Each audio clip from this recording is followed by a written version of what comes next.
Oi, gente. Gui Rangel aqui, começando as atividades. Bom, esperar o pessoal se conectar. Vamos ver como já aconteceu. Já tem pessoal aparecendo aqui. Paulo Couto, Flávio.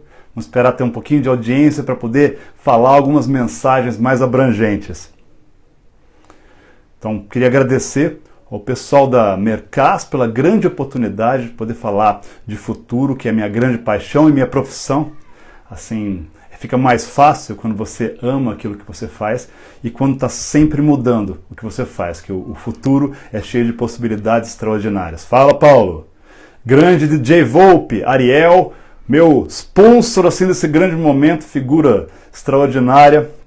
Então, queria agradecer a Mercas. Aí eu espero um pessoal, mais um pouquinho de gente entrar para poder passar umas mensagens. Deixa eu começar aqui, só um segundinho, já volto, gente, só aqui, lá. Então, começando as atividades. Opa, Alcenir aqui entrando também. Bom, amigos, queria agradecer a Mercas por essa oportunidade extraordinária. A Mercas que está trazendo uma série de ações aí voltadas para impacto social, que é tão importante nesse momento que nós vivemos. Eu acho que fora do período de pandemia já é uma necessidade extraordinária, assim, que a gente se conecte com a sociedade de uma forma mais profunda, nós que podemos gerar valor. E nesse momento ainda mais crítico de transformação tão extraordinária, é uma hora em que a gente precisa se conectar com o ser humano, transcender esses nossos espaços fechados que a pandemia criou e estender nossos braços, nossas capacidades, nossas ideias, nossos corações para tocar os espíritos, as mentes das pessoas que estão ao nosso redor. Então, vamos começar aqui nossa jornada para o futuro, uma breve jornada com algumas ideias, muitas provocações, espero que muitas inspirações para vocês que estão aqui comigo. Bom, começando essa jornada, você, meu espectador, você está fazendo finalmente aquela trilha que você tanto queria fazer na Nova Zelândia. A trilha que é considerada a mais bonita do mundo, a trilha de Milford Sound. Você está andando há 4, 5 dias, acho que esse é o 6º dia, hora de acordar. Perfeito, começamos lá, começamos as atividades, você toma café da manhã, está na hora de trabalhar. Puxa, hora de pegar e começar o trabalho. Puxa, no meio daquele lugar maravilhoso, fiordes ao seu lado, um verde estonteante, você coloca suas luvas hápticas que vão ajudar você a sentir o mundo virtual como se fosse o mundo físico. Prepara seus óculos de realidade virtual, que são quase tão pequenos quanto esses óculos que eu estou usando. Coloca eles e você é quase que magicamente transportado para uma realidade indistinguível do mundo físico. Você está no seu escritório. Um lugar maravilhoso, com uma mesa que você escolheu numa loja virtual que foi entregue recentemente. Ao seu lado está a sua assistente virtual, que é uma senhora que parece mais ou menos uma daquelas bibliotecárias de filmes dos anos 50, que ajuda você em todas as suas tarefas. Mas até a semana passada, esse seu assistente virtual tinha a cara daquele bilionário Elon Musk, mas se ajudava da mesma maneira. Você passa as atividades do dia com ela, você vê o que tem que ser feito, você passa algumas coisas para ela fazer, pesquisas, algumas atividades que são interessantes para poder acelerar o seu dia de trabalho, e é a hora da primeira reunião do dia.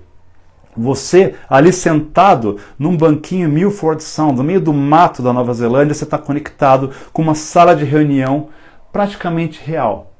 Você olha pela janela, parece que o cenário é da cidade de Singapura. E as pessoas vão entrando pouco a pouco, os seus colaboradores, o pessoal com quem você trabalha normalmente. Um deles acho que está lá no Japão.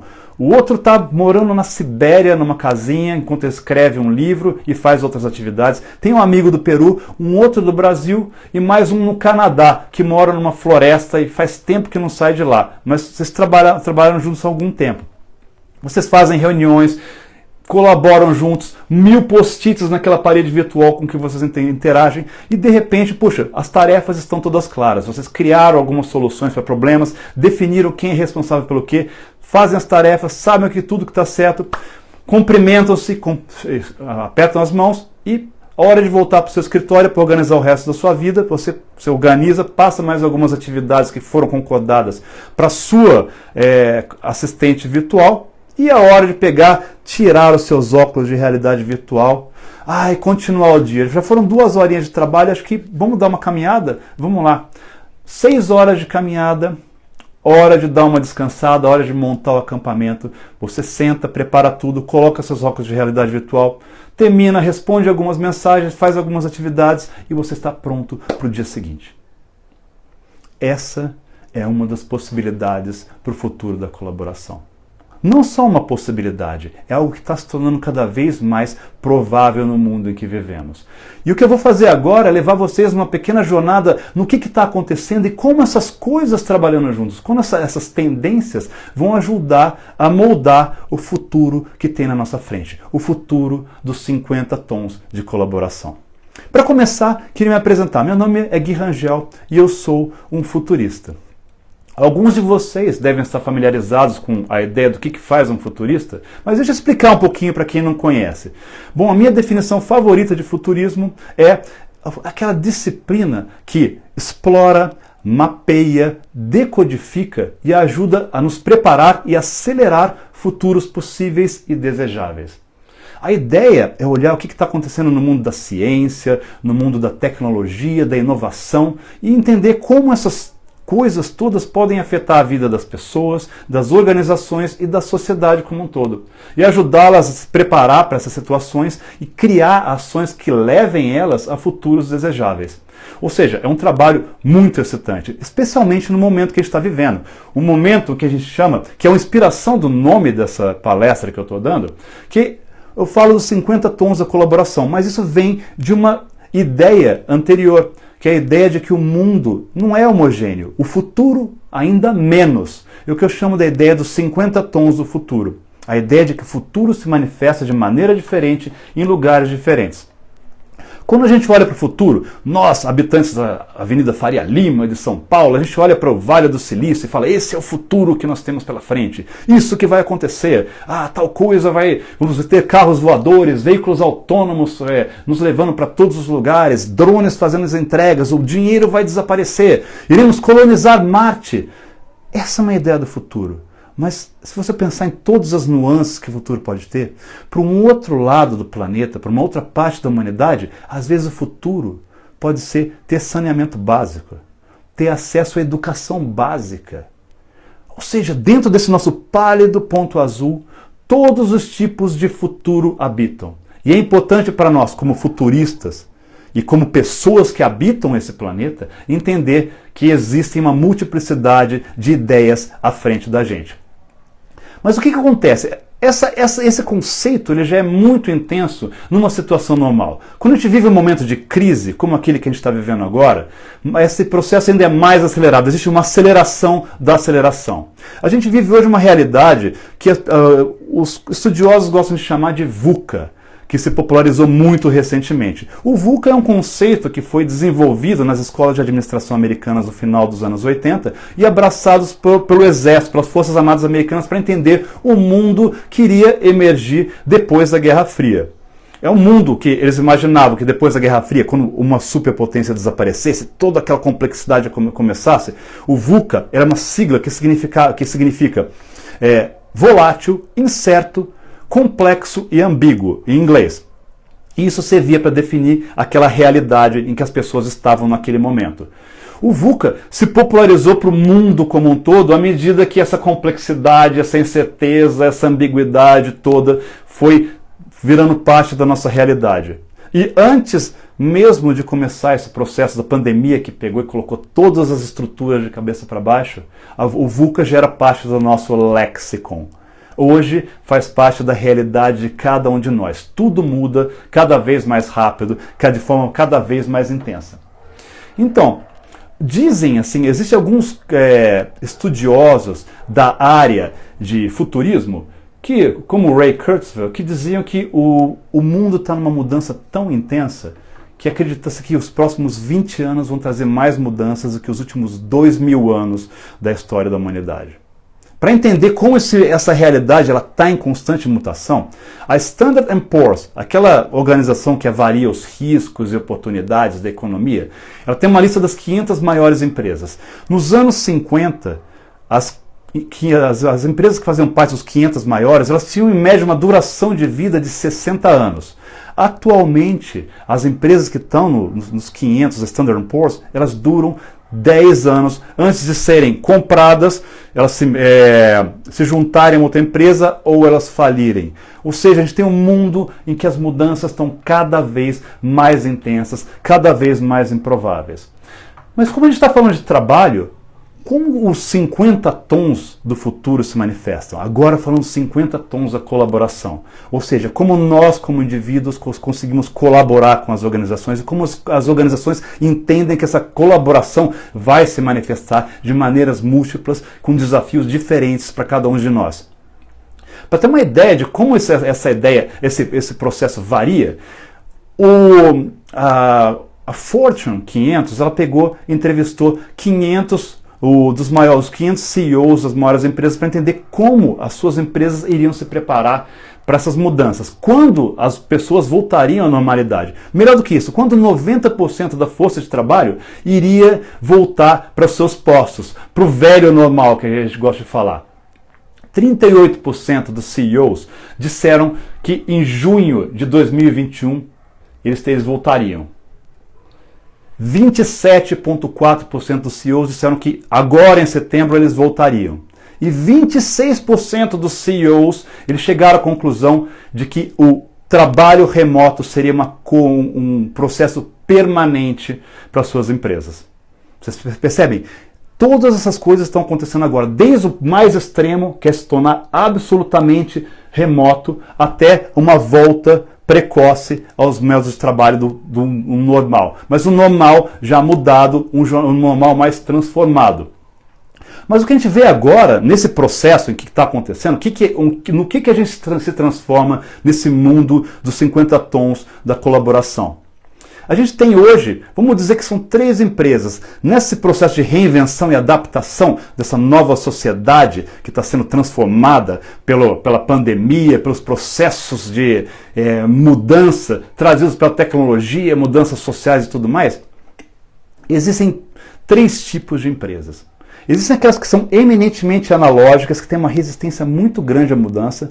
Existem aquelas que tentam trazer os processos digitais, a inovação para o seu dia a dia, para entender como as coisas vão se manifestar. E existem aquelas que conseguem criar, já são naturalmente digitais, ou aquelas que pegam e migram para experiências eminentemente digitais. Deixa eu contar um pouco para vocês como isso pode acontecer dentro de uma empresa. Vamos dizer que você tem uma loja de sapatos, tá? Você quer pegar e transformá-la em algo adaptado aos novos mundos. Você não consegue mais abrir sua loja física. Certo? O que você vai fazer? Vamos pegar e ir para o mundo digital, vamos vender sapatos. O que você faz? Você cria uma experiência chamada digitalizada. O que é isso? Você tenta representar aquela experiência que é reconhecível dentro do ambiente digital. Ah, legal, então vamos pegar agora, colocar os nossos sapatos todos lá, você poder escolher, você pega o seu tamanho, tudo, você escolhe, põe na sua cestinha, uma coisa análoga à sua experiência tradicional, e depois você paga com o seu cartão de crédito e recebe ela lindamente na sua casa. Essa é a experiência digitalizada. Muitas empresas criaram experiências como essas no processo. Certo, mas como seria a experiência digital? Como você traria algo inovador para isso, que não fosse simplesmente uma representação daquilo que é conhecido?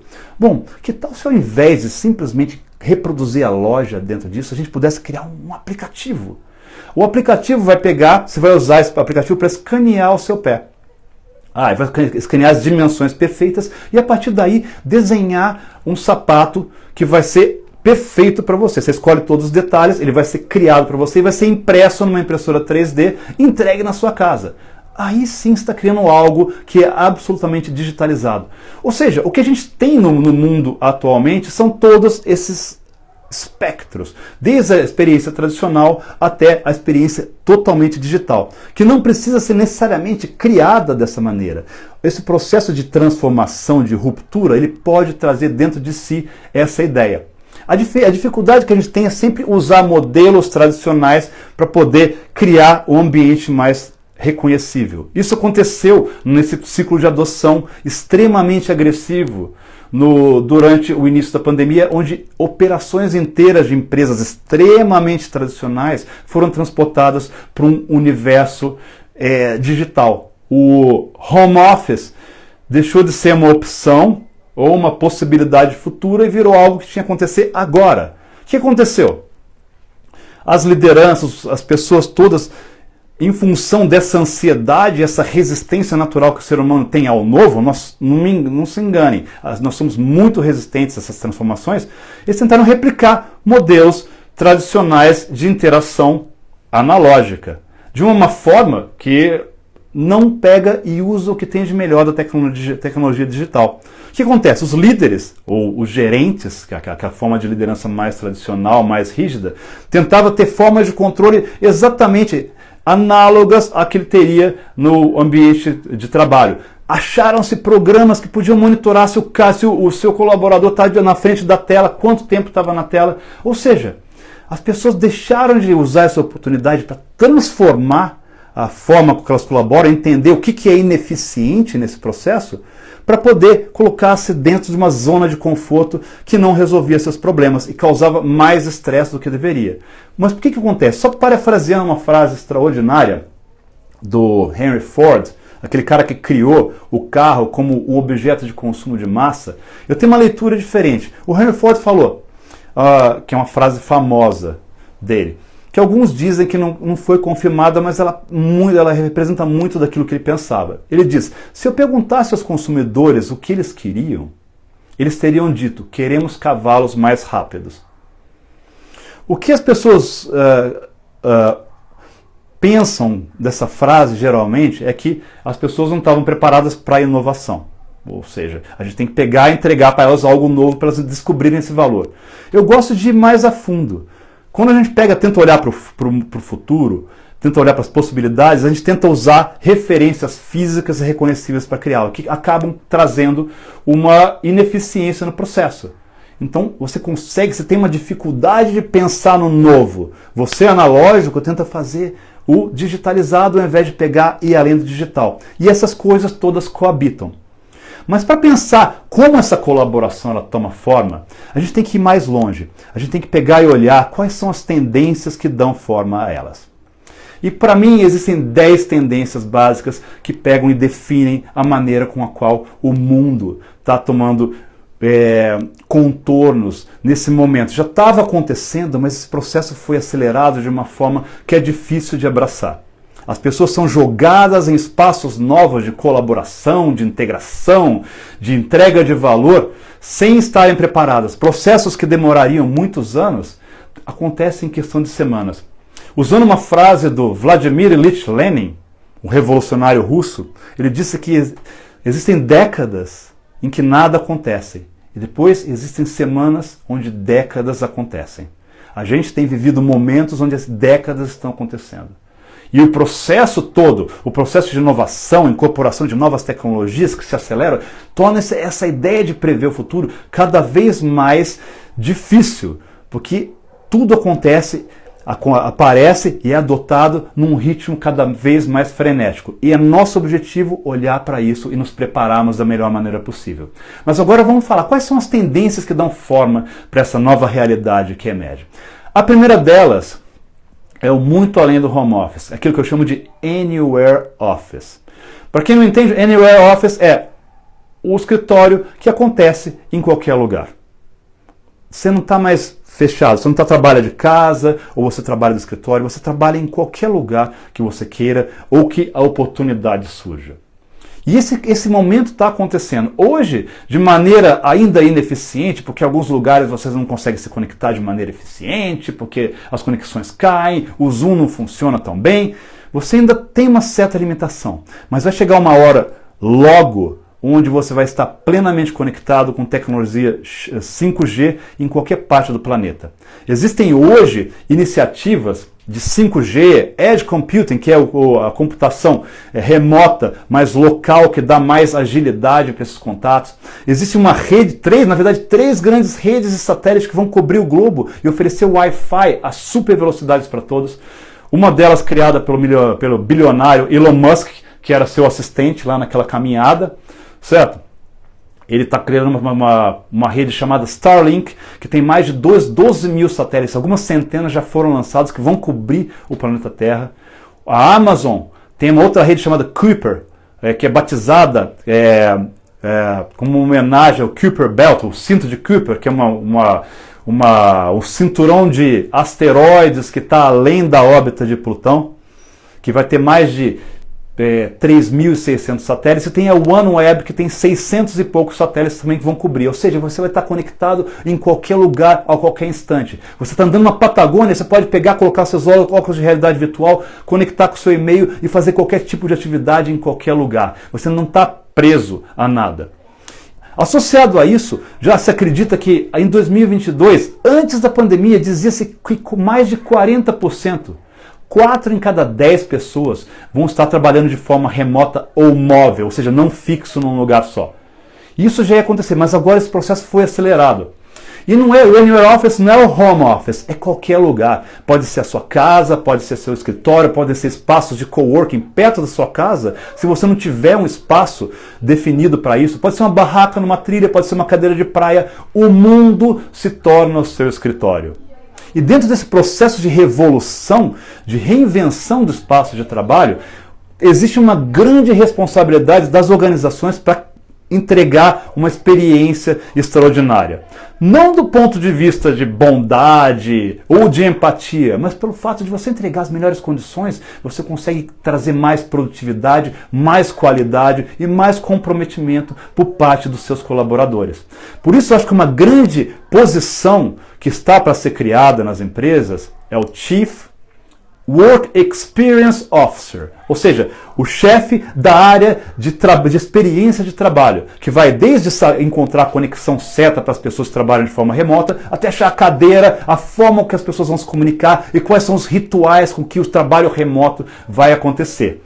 Usando sempre ferramentas que estão em constante mudança. Vocês já pensaram o que teria acontecido se essa pandemia tivesse tomado forma 10 anos atrás, sem Zoom, sem Skype, sem nenhuma forma de conexão, sem forma de colaboração como Miro, Mural, coisas assim, sem Slack para as pessoas que estão trabalhando? Seria um pesadelo. Mas, felizmente, a gente está num momento de desenvolvimento, mas esses instrumentos em desenvolvimento, eles conseguem dar conta do recado.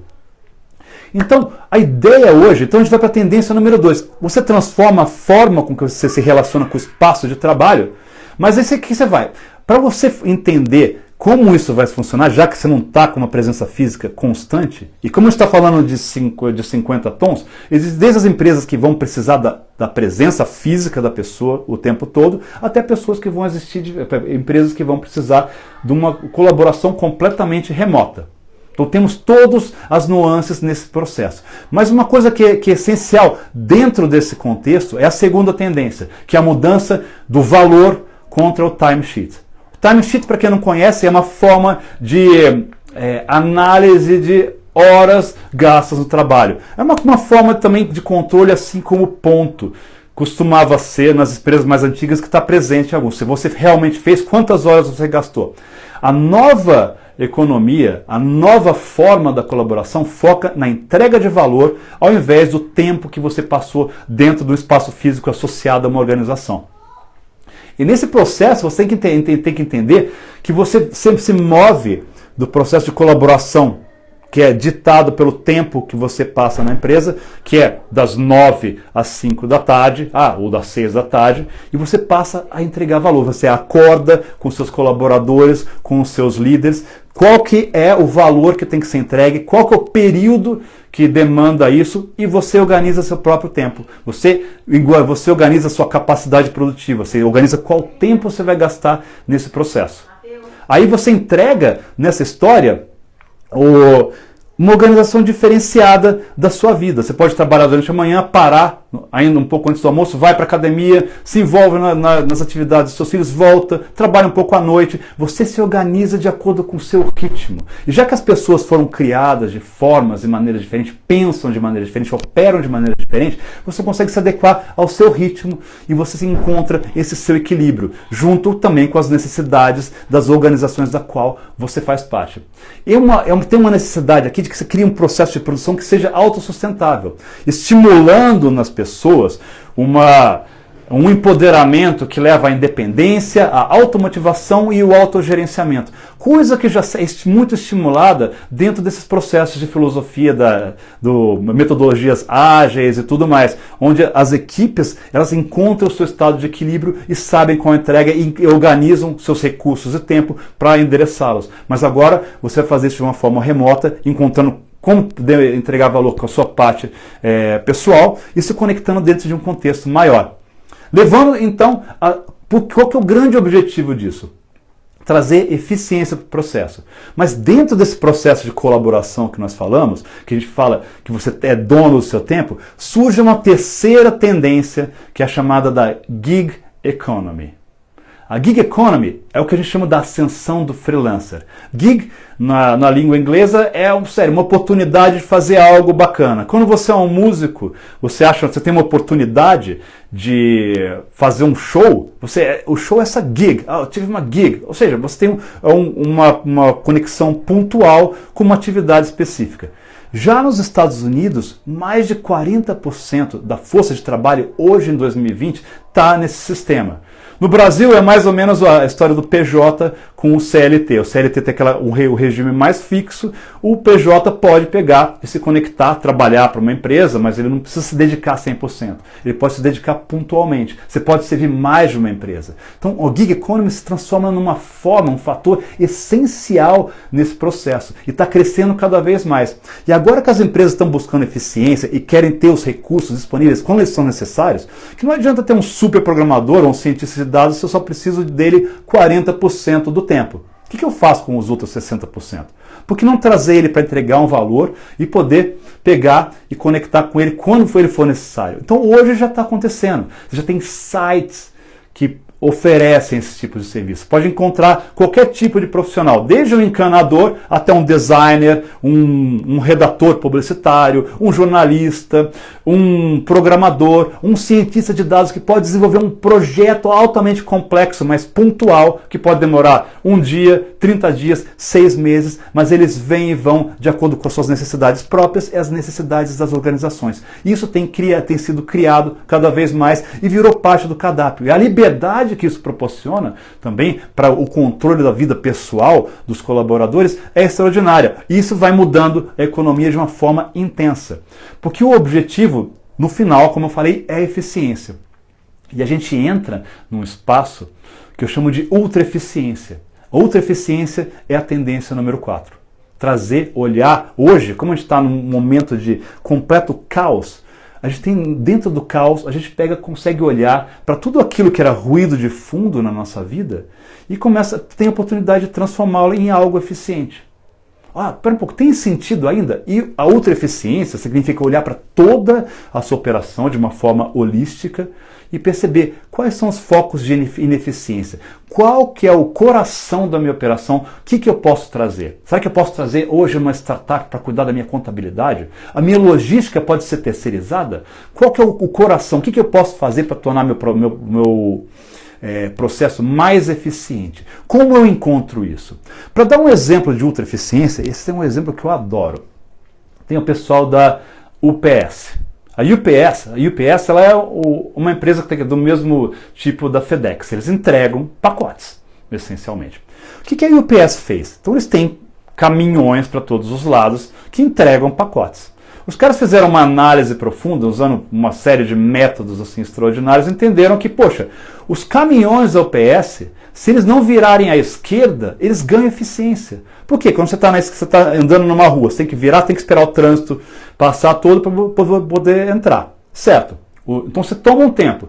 Fora isso, existia uma grande chance de um acidente acontecer por conta de uma distração do motorista que está vindo ou do seu próprio motorista. Então eles decidiram que as rotas de entrega, que eram determinadas por um software, elas iam evitar completamente fazer viradas à esquerda. Então eles reduziram o número de curvas à esquerda para 10% apenas de todos os roteiros que os caminhões da UPS fazem. E o que eles conseguiram com isso? Olha, vou ler os números para você, que são os números impressionantes. Eles começaram a gastar 40 milhões de galões, 40 milhões de litros de gasolina a menos anualmente. Emitir 20 mil toneladas a menos de dióxido de carbono, que causam as mudanças climáticas. passaram a entregar 350 mil pacotes a mais por ano e conseguiram diminuir o número de caminhões em 1.100, apesar deles às vezes fazerem rotas um pouco mais longas. Isso é ultra eficiência. E muitas vezes, dentro do nosso mundo, cheio de paradigmas que nos definem como indivíduos, mas que não fazem mais sentido, eles são aparentemente contra-intuitivos, mas precisam ser analisados. Então que você olha para isso e fala, como eu consigo trazer mais eficiência? Usando como exemplo novamente a ideia do trabalho remoto, trabalhar em casa. Eu estava fazendo um cálculo mais ou menos, que se você passa 1 hora no carro por dia, quando você fosse se aposentar aos 35 anos, teria passado mais de 1 ano, 1,2 anos dentro de um carro. É isso, dentro do carro, 24 horas por dia, 7 dias por semana, não são apenas o seu período acordado. Então você joga mais de 1 ano da sua vida dentro do carro. Mas vamos dizer, se você é um sortudo aqui em São Paulo, você passa só 1 hora em deslocamento entre a sua casa e o trabalho, e depois do trabalho para casa, 1 hora só. A cada 8 dias, você vai jogar fora 1 dia de trabalho.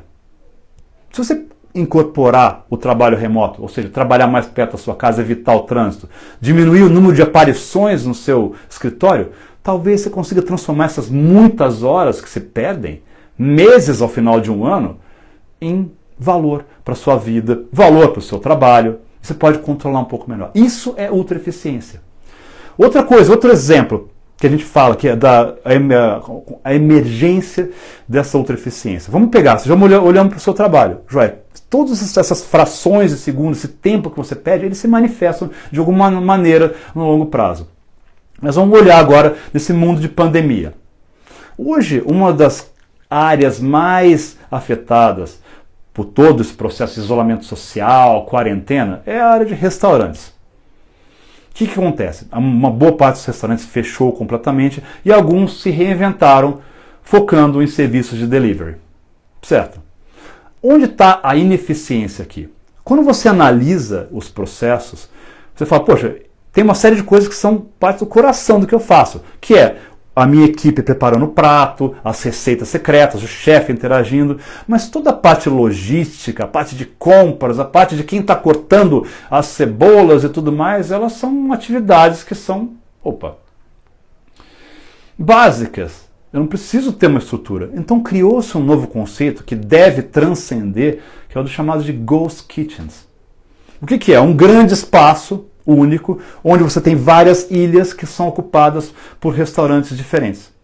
Então, o que eles têm lá é a finalização. Todo o processo logístico, toda a parte básica, ela é compartilhada. Você traz um poder de negociação maior, um processo muito mais dinâmico, e você deixa com que essas cozinhas, esses chefs, foquem só no estágio do trabalho que é essencial para a entrega de valor. Esse é um conceito que deve se propagar e que está dentro desse universo da ultra-eficiência, algo que era impensável nos dias pré-pandemia, porque a gente acreditava que os nossos espaços, nossos silos eram intocáveis e não havia nenhum espaço para a gente interagir. E só para olhar para isso também, a gente olha para a Amazon, voltando para essa parte de logística que é tão ligada na eficiência, a Amazon agora está investindo em veículos autônomos. Eles querem que sua frota seja substituída por veículos autônomos. 90 bilhões de dólares, que seria da receita da Amazon, são gastos anualmente, são usados em transporte, em entregas.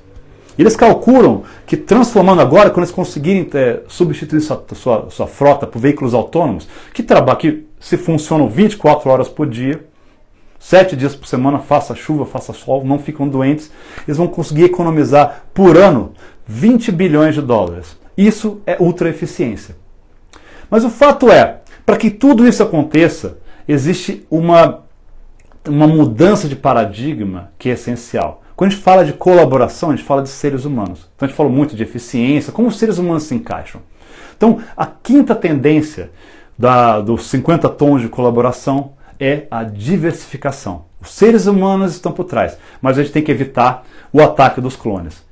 Um dos grandes problemas que a gente enfrenta hoje na inteligência artificial, que é um tema que a gente vai abordar um pouquinho para frente, é a ideia de que os algoritmos, ou seja, os programas por trás de todos os processos de inteligência artificial, eles são criados, eles são gerenciados, eles são criados por pessoas. E como pessoas nós temos vieses. E como vocês veem, a maior parte dos cientistas, de dados, os programadores, são caras de classe média brancos. Certo? Então, esses caras vão criar inteligências, vão criar modelos que reproduzem a inteligência, os processos cognitivos humanos que mais ou menos representam quem eles são. O resultado final é que a gente tem uma série de processos enviesados que privilegiam grupos específicos. Mas experiências dizem pra gente que equipes diversas conseguem trazer mais valor para as organizações. O futuro da colaboração, 50 tons da colaboração, abraçam a diversidade. E estamos falando aí de gênero, de idade, de cultura, tudo que for diverso. Ao invés de pegar grupos que são apenas de pessoas de exatas, temos que incorporar dentro da estruturação de produtos pessoas de humanas, já que a tecnologia ela tem como seu fim melhorar a vida do ser humano, se conectar de uma forma profunda com o ser humano. Então, quando você fala, temos equipes diversas que, nesse processo, quando estão juntas, elas são mais rápidas, mais criativas, mais eficientes para entregar valor. Então, dentro desse processo, a gente incorporando tudo, nós podemos pegar e chegar mais longe. E mais do que isso, dentro dessa história, ao invés de ter apenas cientistas de dados que constroem programas que simulam nossos processos cognitivos, por que não incorporar pessoas que entendem pessoas, como antropólogos, sociólogos, psicólogos, que vão dar uma profundidade e uma humanidade maior nesses processos tão invasivos que vão transcender a nossa existência. Porque isso leva a um ponto que é essencial, que é a próxima tendência, que eu chamo de desmaterialização. O que está acontecendo? Quando a gente fala de realidade virtual, todas essas transformações as quais a gente tem vivido e sentido, significa que está sendo transportado por algo que não é físico, não é palpável, mas é sentido. Então hoje o que está acontecendo é que a realidade virtual, que era sempre uma possibilidade do ano que vem, aí chegava o ano que vem, era para o ano que vem. Ela está se tornando uma grande possibilidade transformativa real. Com tecnologias como o Oculus Rift e outras coisas que estão aparecendo, como o Magic Leap, que mistura realidade aumentada. Para quem não entende, a realidade virtual é quando você cria um espaço que é absolutamente sintético digital. Se eu estou aqui, de repente eu estou dentro do castelo do Harry Potter. Ótimo, isso é realidade virtual. A realidade aumentada é quando você incorpora elementos digitais no seu campo de visão, eles estão aqui, é como o Pokémon GO, para quem já viu, e você consegue interagir com eles. Essa é a realidade aumentada. Elas estão se transformando em algo que é presente na nossa vida. Para vocês terem uma ideia, eu gosto de falar que o olhar do futuro é assim. O futuro já está acontecendo. E já aconteceu muitas vezes, enquanto você estava lá no WhatsApp lendo os memes. Tem muita coisa acontecendo. Mais ou menos em 2015, 2016, uma imobiliária americana chamada EXP Realty, esses caras criaram uma empresa que era totalmente virtual. Ela não existe no mundo físico. Se você é um colaborador, você trabalha com eles, você tem os seus óculos de realidade virtual, você entra no mundo virtual dos caras, você tem reuniões, fala com seus clientes, fala com seus gestores e tudo mais, faz o seu treinamento com eles também, tem estádios virtuais onde as pessoas se encontram, e depois você tira seus óculos e volta para sua cadeirinha. Eles têm mais de 20 mil colaboradores, é uma empresa de sucesso, e o seu valuation, o seu valor de mercado, já passou de $1 bilhão. E ela só existe de forma virtual, não tem um tijolo, nada real, tangível, mas ela existe. E onde está ela? Na nossa cabeça. Então hoje a gente tem essa possibilidade de criar escritórios virtuais. Designers podem pegar e começar a desenhar essas interfaces, essas mesas perfeitas, você pode comprá-las para poder povoá-las. Já existem ferramentas onde você cria modelos de colaboração que são extremamente engajadores, como o Facebook Codec, que usa a sua aparência, cria um gêmeo seu, que é quase indistinguível da sua pessoa, que interage com o outro com óculos de realidade virtual. Ele reproduz as suas expressões, os seus olhares, cria a ilusão de presença, que é uma coisa que a gente tem muita dificuldade no Zoom, que a qualidade é baixa, você não consegue olhar as pessoas nos olhos. A Microsoft HoloLens 2, a Microsoft é um gigante, já tem ferramentas de colaboração extraordinárias acontecendo, disponíveis no mercado. Então tudo isso já está acontecendo ao nosso redor. Tem a Spatial também, que cria espaços com avatares. Os avatares são os seres sintéticos, digitais, que representam você, que não precisam necessariamente ter sua forma, ou seu rosto, sua aparência. Então você pode ser qualquer um. Você imagina que coisa libertadora? Você pode ser um homem que tem um avatar mulher, uma pessoa nova que tem um avatar mais velho. Você pode ser uma pessoa velha com um avatar mais novo. Você pode ser uma pessoa que tem paralisia cerebral e está com o seu cérebro conectado diretamente na internet, na nuvem. Como tem tecnologias que estão sendo desenvolvidas agora, como o Neuralink, também do Elon Musk, o cara tem 1000 atividades, ou Kernel, que estão preparando para conectar o cérebro na nuvem. Então você imagina uma pessoa paralisada, mas que tem o processo cognitivo perfeito, ele se conecta e o avatar dele se interage com as pessoas, gera valor, contribui de maneira absolutamente natural. Essas coisas estão surgindo agora, estão presentes, têm que fazer parte do nosso cardápio e fazem parte dessa história do nosso 50 tons de colaboração. A gente vai para sétima tendência, que estamos falando tanto de tecnologia, mas qual que é a tecnologia que é o pináculo disso tudo? É a inteligência artificial. Os números são assustadores, certo? A McKinsey diz que 30% das horas globais trabalhadas podem ser automatizadas até 2030.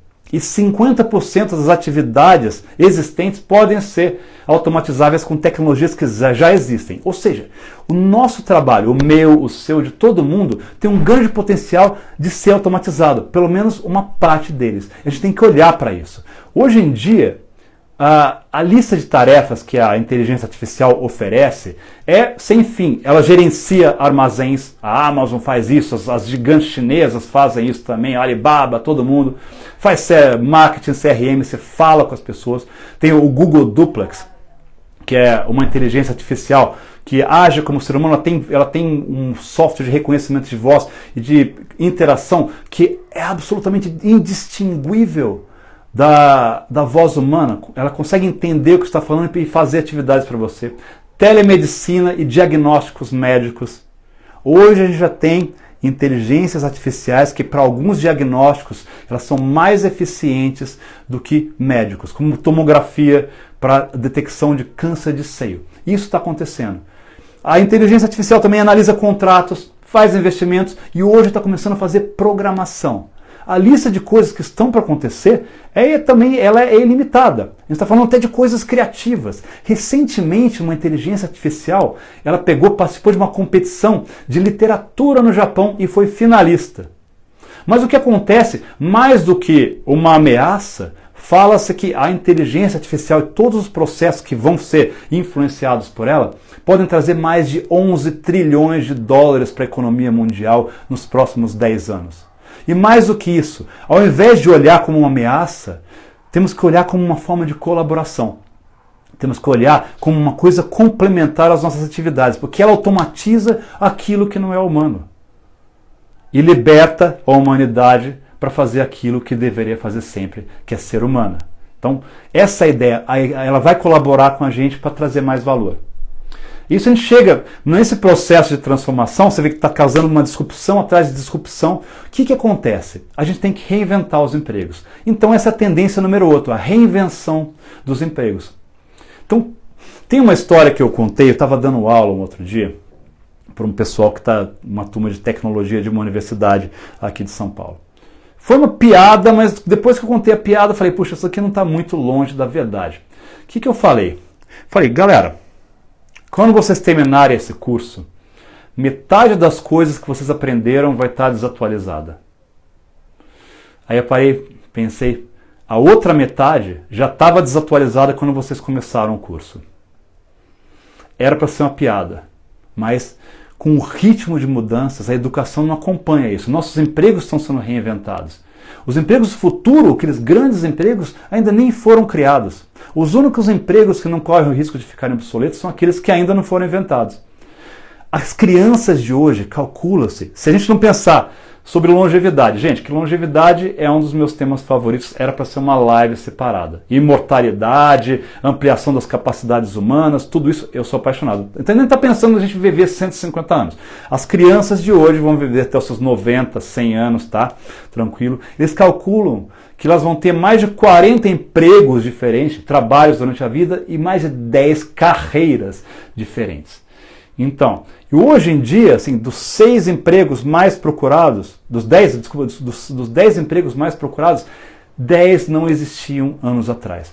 Então o emprego está sendo reinventado, as carreiras estão sendo reinventadas. E para isso entra nova tendência, já que está tudo mudando, novas tecnologias estão sendo adotadas, pessoas para lidarem com essas tecnologias, engenheiros de inteligência artificial, psicólogos de robôs, pessoas que vão lidar com o genoma humano, que vão criar comida artificial. Todas essas coisas estão acontecendo ao mesmo tempo e precisam de seres humanos para poderem idealizar. Não aquelas pessoas que vão bater martelo ou que vão fazer atividades como Charlie Chaplin fazia lá nos tempos modernos, as pessoas que consigam usar sua humanidade para pensar maior e transformar a tecnologia em algo que seja voltada para a nossa humanidade. Mas para isso a gente precisa ensinar as pessoas. Aí vem a tendência número 9, que é o que eu chamo de neoeducação, a reinvenção da educação.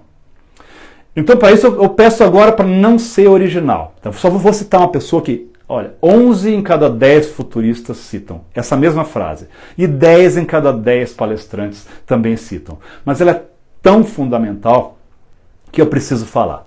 E ela vem de um futurólogo, ele nem era futurista, na época chamava futurólogo. Alvin Toffler, um cara dos anos 70, que escreveu 2 grandes livros, que eu me lembro agora, escreveu bem mais, mas O Choque do Futuro e A Terceira Onda, que me influenciaram grandemente. Mas ele falou o seguinte, e você já deve ter ouvido isso, mas lembre-se disso, que é essencial para a educação moderna. O analfabeto do futuro não é aquele que não sabe ler ou escrever, mas aquele que não sabe aprender, não sabe desaprender e não sabe reaprender. Isso é fundamental na nossa realidade. A ideia de que a gente tem que pegar e se abraçar o mundo. E veja quais são os desafios, galera. A gente fala de profissões do futuro, deixa eu mostrar um retrato do que é o Brasil para vocês. Quais são os desafios que a nossa educação, nossa capacitação vive. Olha, recentemente teve um feirão do emprego, antes da pandemia. Parece recente que a gente está nesse meio-dia da marmota, essa coisa interminável. A gente não perde um pouco dessa noção cronológica. Viramos seres assíncronos. Mas fizeram um feirão do emprego. Atento que a maior empregadora do Brasil, ela disponibilizou 1.200 vagas para telemarketing, que é um emprego de entrada. Conseguiram contratar apenas 8 pessoas. O Grupo Pão de Açúcar tinha 2.000 vagas disponíveis. Eles contrataram 32 pessoas. Tinha 2.000 vagas de caixa de supermercado. Conseguiram contratar só metade das pessoas. O que a gente vê aqui é que o nosso desafio, dentro desse contexto dos 50 tons de colaboração, é trazer uma massa de pessoas que não estão nem incluídas no nosso presente, quanto mais no futuro. Então, como pessoas, como organizações, como sociedade, a gente tem que entender essa necessidade e recriar. E a gente tem uma capacidade hoje de transformar a educação, democratizar de uma maneira impensável para os tempos antigos. Hoje, com o celular, você tem acesso a todo o conhecimento humano. Um garoto na África, lá no, sei lá, em Guiné-Bissau, ele tem acesso à biblioteca do Congresso americano, ele consegue aprender qualquer coisa. É fantástico isso. Mas a gente continua preso a modelos de educação que foram criados no século XIX. Um reflexo da Revolução Industrial. O modelo prussiano do final do século XIX que continua sendo replicado. Nós somos colocados numa linha de montagem. E o que acontece quando você termina a sua faculdade? Você se forma. Você toma forma. Você é um ser final, sua formação. E a partir daí você incorpora algumas coisas, mas você é um advogado, você é um psicólogo. O profissional do futuro ele não é mais definido por isso, ele é um ser em constante mudança. E a educação pode refletir isso, ela pode endereçar esse processo que eles chamam de lifelong learning, que é o aprendizado contínuo que dura a vida inteira. Nós somos constantemente transformados, as micro graduações, você sempre vai adicionando novas funcionalidades de acordo com os seus interesses, de acordo também com as necessidades do planeta. E outra coisa, uma personalização da educação, que é extraordinária, que é oferecida pela tecnologia, inteligência artificial, métodos, acesso a dados, entender o ser humano de uma maneira profunda e transformativa. Isso é fundamental para esse momento. A gente consegue endereçar a sua forma de aprender e o seu jeito, seu interesse no mundo. Esse é o mundo da neoeducação. Mas tudo leva a gente para o momento final. O que é? A 10ª tendência é onde tudo se conecta, que são a transversalidade e a convergência. A ideia do que acontece aqui vai afetar você aqui.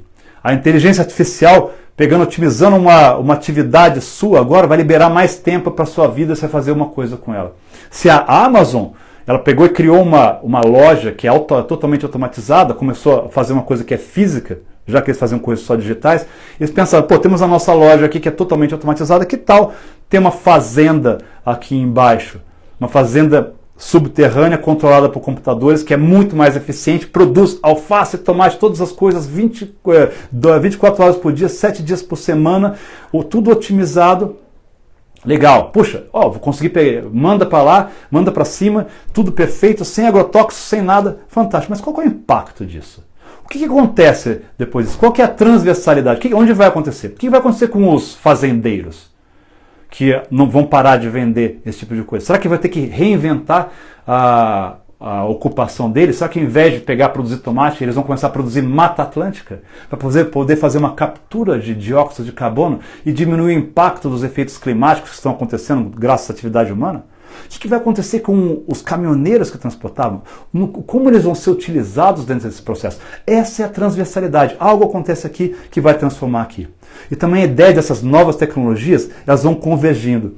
Você criou uma forma de colaboração remota, mas você incorpora inteligência artificial. Joia, então quando eu estiver lá, eu vou ter meu assistente comigo que vai me auxiliar a encontrar informação, resolver problemas, ao mesmo tempo que eu estou colaborando com as pessoas de maneira remota. Tudo vai se conectando e melhorando. Essa é a ideia da convergência. É assim que o mundo vai ser transformado.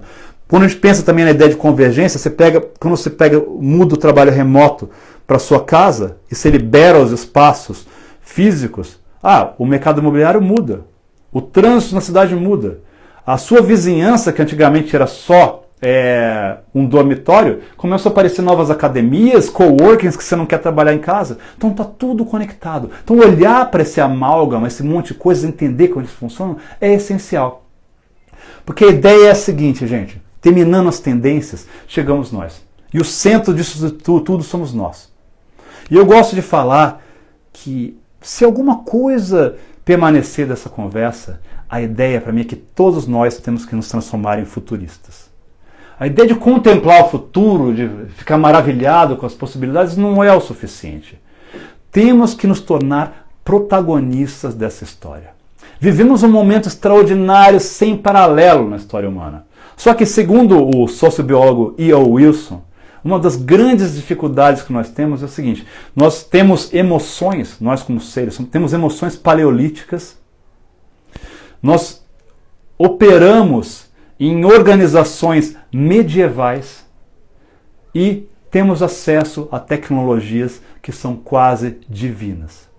Então, dentro desse contexto, o que é a crise que a gente vive, essa grande oportunidade de transformação, de olhar para o interior, olhar para os nossos lados e refletir sobre o que está acontecendo, e entender esse universo de possibilidades que estão ao nosso redor, como eles podem se direcionar e criar um caminho para esse futuro, que a melhor maneira de prever o futuro é criá-lo. Então esse protagonismo, essa ideia de nos transformarmos em agentes de mudança, agentes de transformação, ela é fundamental na nossa jornada. Que ela seja extraordinária. Obrigado. Estou aqui aberto para perguntas, vou voltar aqui, ver se eu posso respondê-las. Fantástico estar aqui com vocês. Deixa eu voltar um pouquinho. Vamos lá. Pessoal, obrigado, gente. Vamos ver minha cara um pouco mais perto aqui. Fiz a apresentação em pé porque eu tenho energia demais para ficar sentado. Então eu fico parecendo um João bobo assim enquanto eu apresento. É muito melhor em movimento. Deixa eu ver aqui. Então, perguntas aqui, muito bacana. Ariel, para você, equipe da Mercas, Muito obrigado aí pela oportunidade, aí vocês estão fazendo um trabalho extraordinário nessa parte de impacto social, muitas iniciativas. Algumas semanas atrás eu dei uma palestra, fiz uma apresentação no Mature Fest, e a Mature Jobs foi acelerada pela Mercas, pessoal sensacional, com propósito, essa ideia de inclusão, que eu falo que uma das grandes contradições, eu vi em algum lugar, é que as mesmas pessoas que falam que você vai ter que trabalhar até os 70 anos são aquelas que não contratam você depois dos 50. Então a Mature está empoderando as pessoas, ajudando, e é um pessoal que é cria da Mercas, muito bacana. Olha só, Monsanto, Rafael Monsanto aqui, para plantar em vegetação para capturar carbono teria que existir um forte incentivo econômico. É verdade. Nada acontece de maneira espontânea, a gente tem que ser agente, tem que criar algo. E às vezes o pânico, eu falo que o ser humano é muito apático antes do circo pegar fogo. Quando o circo pegar fogo, você vê o melhor e o pior do ser humano. Quando o Titanic estava se engrando, todo mundo estava curtindo. Quando ele começou a afundar, você via gente chutando os outros, mas você via bilionários da época dando seus lugares para mulheres e crianças da terceira classe. Então o ser humano tem dentro de si essa capacidade transformadora. Eu tenho uma grande fé nessa possibilidade. Vamos ver aqui. O Lázaro aqui falou assim, a estupidez humana é ilimitada. É a única coisa, mais do que o universo, a estupidez humana ela é ilimitada. O grande Everton aqui também, galera. Paulo Couto, muito bacana. Deixa eu ver, Ju Ferreira, maravilhosa aqui. Essa transformação de cultura, transformação das pessoas, tudo passa por nós. A gente não pode ser, um grande risco que a gente tem quando a gente pega e começa a adotar processos. Opa, galera, desculpa, dei uma cortada, vocês estão me vendo aqui? Opa. Um grande dilema que nós vivemos assim, dentro desse mundo moderno, é que a gente pega e encontra processos cada vez mais extraordinários que vão substituindo o nosso processo decisório. Você vê máquinas que são mais eficientes que a gente e a gente fecha os olhos e fala, poxa, legal, ele é melhor do que eu não quero nem saber. Mas a ideia é essa, como o ser humano que tem que ser o foco disso. Eu vou delegar uma máquina, a gente tem que mudar a nossa mentalidade mais do que tudo.